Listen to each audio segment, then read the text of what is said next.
Little Sim World is a 2D indie life sim game that takes place in Little London based on, well, London. This game is kind of like if The Sims and Stardew Valley had a baby.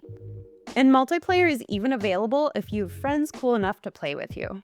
Currently, this game is only available on PC. There's talk about the game coming to console depending on the popularity of the game. According to the developer's website FAQs, there will also be an optimized mobile version in the future. This is my unsponsored review after spending a full in-game year in the early access state of this game. When I first launched the game, I was immediately impressed by the character customization. Your clothing has different perks that will impact your gameplay. These options include your attire that is casual, athletic, sleep, formal, wellness, cold, and heat. There's even a color wheel. Not even EA can provide this in 2025. And there's also customizations such as dietary preferences. As a vegetarian, I would have loved to see some options on vegetarianism, kosher, gluten-free, and so on. Here's what I enjoyed. I've heard a lot of people complain about the art style, but I personally found it adorable. The quests and the story are cute and enjoyable, but it's definitely not complete in this early access state. For skills, there are currently several skills that can be leveled up.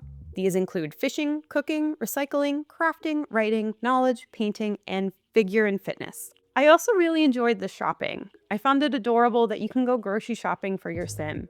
And other stores circulate their inventory, such as Banana 21 apparel and futon furniture. While it is still early access, there's quite a bit that needs improved in the game. For one, I am a controller girly. I found the controls on the controller unbearable and unintuitive. Thankfully, you can use your mouse to move your sim wherever you want them to go.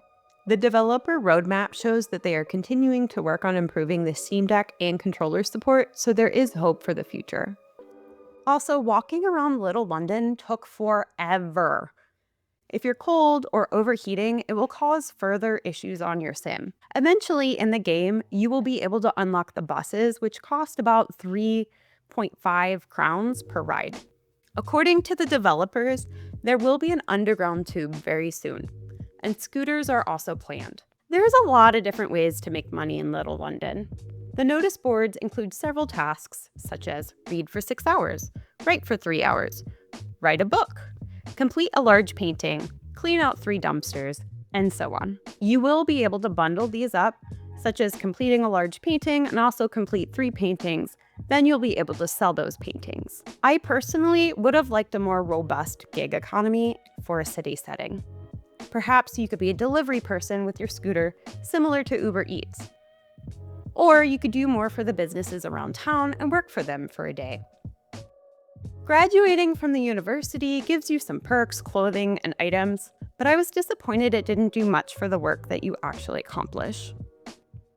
Another thing I wasn't thrilled about with the current state of the game is that the world feels empty.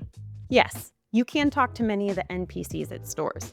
However, you're mostly only able to develop a relationship with Zoe and Kai. I would have liked to be able to talk to more NPCs to interact with them and befriend them. Or even be able to talk to random NPCs that are walking around town. While I enjoyed crafting, your furniture will often become broken.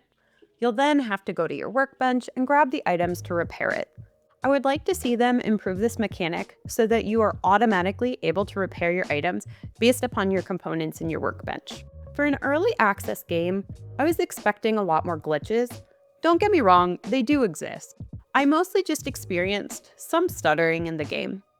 I did have a quest that required me to talk to a city worker, and the game would just freeze every time I tried to complete this task.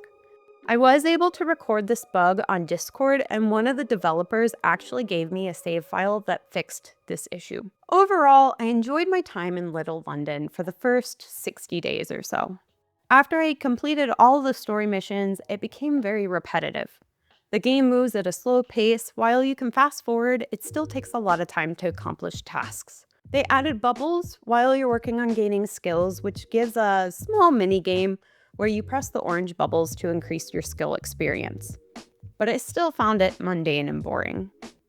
This game has a lot of potential, and I think with some tweaks, updates, and further storyline, it would be a great game.